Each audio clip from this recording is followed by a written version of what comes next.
No, I wasn't there during the 1940s, during Nazi occupation. But I knew who was. My uncle. My uncle was there. He told me all about it, but he wasn't the one to arrive on Doomsday, the 1st Battalions and infantry. He was the ones who came in right after that, the second ones. And he landed on Normandy Beach. And he had to go inland a little bit where he was under heavy German fire, and he had to go into a foxhole with his group of men, his battalion, his platoon. And him and his buddy decided to leave and try to go find help so they could be rescued. So they went into town, to a village, and found and got relief from the Allied forces. And he and his buddy were saved, but he got word from someone that those people that he left behind got blown up by a German grenade. So he was still haunted by that. It was terrible.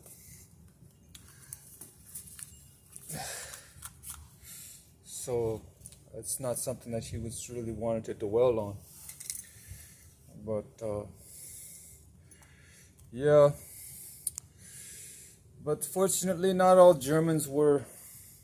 I'm assuming all Germans weren't happy with the whole concept of Nazism, but you get some figurehead such as Adolf Hitler, who makes all these promises to the people to make it more glorious and more prestige and more freedoms and more.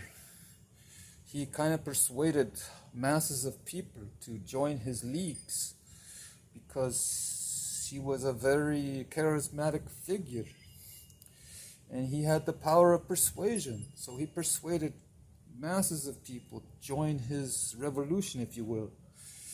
And he persuaded people to follow him and to pay homage to him, to practically worship him. It was a major act of deception. I don't know if he really felt sincere in his beliefs, but he sure projected it that way.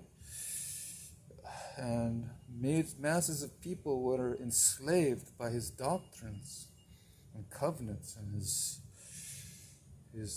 whole principle of divide and conquer. But it wasn't divide and conquer. It was divide and conquer, but he promised a unity among all Germans, no matter where they were at.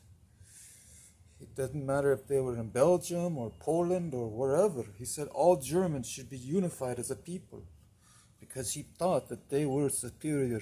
They were the superior race. Yeah, he thought that they were numero uno on the pecking order, on the food chain. And he he ended up being a terrible person.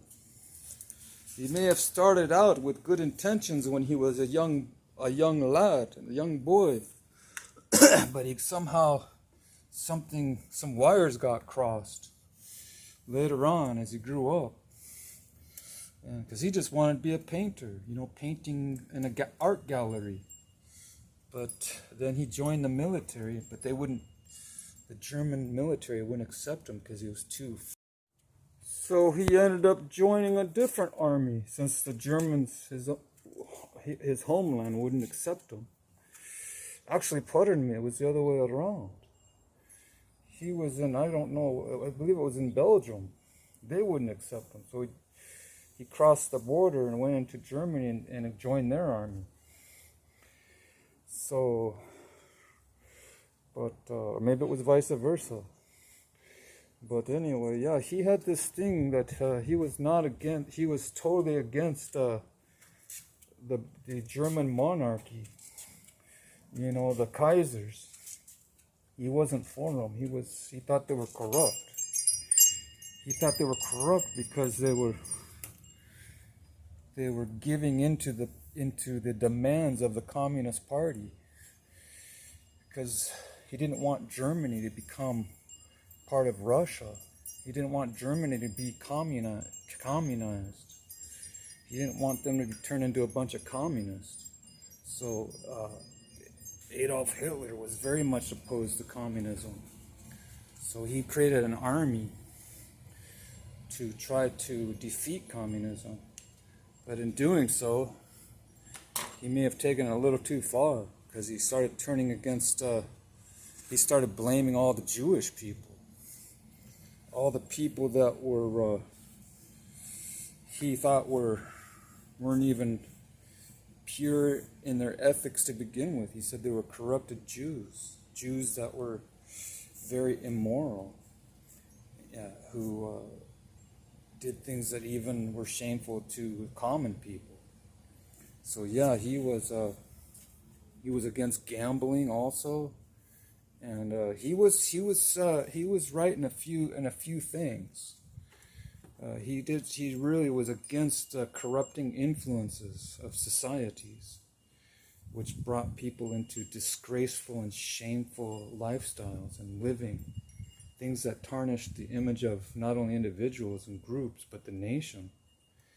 He said that these individuals, these people were tarnishing the image of the country of Germany, and that they shouldn't even be allowed to be nationalized or become citizens of Germany, because it was a stain.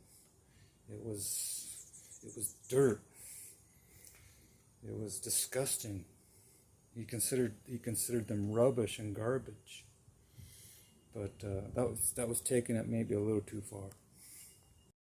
You want to talk about deceit? We gave Adolf Hitler the right hand of fellowship, and then he betrayed us. They didn't even declare war. They just came in by stealth during the reign of our Commander-in-Chief, Joseph Stalin. Hitler and the Nazis just came in by surprise, by stealth, and tried to take over Russia. Imagine that. Why would he do such a thing? Especially when he said he was our friend. He got some counsel over there from Italy, from his buddy Mussolini, and he formed he became pals with him, and he gave him evidently some bad counsel, and for whatever reason. But yeah, we befriended him. And so I guess it was just a facade. Well, anyway, now that part of a chapter of history is over and done with, we'll move on to a better system of better governments and better universal utopian agendas and goals to try to bring balance to this whole world and uniformity, and so everybody can be peaceful with one another, and it will no longer be totalitarian like it once was under these groups of these dictators, but it'll be more of a democratic system where you don't have just one individual commanding people to go and do things on an irrational basis like what Hitler did. I don't know what was going through his head, but we'll move on now. We don't even wear chapkas anymore. We wear suits. We wear suits and ties, and we wear shorts, and we wear what else? What else we wear? We wear sweaters, and we wear skirts and mini skirts and long skirts, and we don't wear this stuff. It's outdated. It's archaic. We've progressed. Pretty soon we'll be wearing spacesuits as we're reaching the outer limits of space in our spaceships, in our flying saucers also.